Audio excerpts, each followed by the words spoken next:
دوستوں، آج ہم آپ کو ایسی دوستی کے بارے میں بتائیں گے جس نے دنیا کو حیران کر دیا کہ ایک انسان اور مچھلی کبھی دوست بن سکتے ہیں جو پچھلے 35 سال سے ایک دوسرے سے ملتے ہوں۔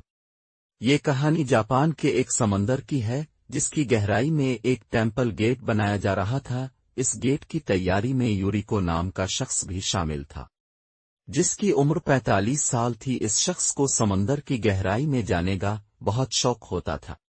اس ٹیمپل گیٹ کا کام ختم ہونے کے بعد یوریکو نامی شخص اکثر اس گیٹ کو دیکھنے جایا کرتا تھا تو اس کی ملاقات ایک مچھلی سے ہوتی۔ حیرت کی بات یہ تھی کہ جیسے ہی یہ شخص سمندر کے نیچے جاتا تو مچھلی اس کے پاس آ جاتی جیسے یہ اسے جانتی ہو۔ ایک دن جب اس شخص کی ملاقات اس مچھلی سے ہوئی تو اس نے نوٹ کیا کہ یہ مچھلی اپنا شکار نہیں کر پا رہی۔ دراصل اس مچھلی کا چہرہ زخمی تھا۔ اگلے 10 دن تک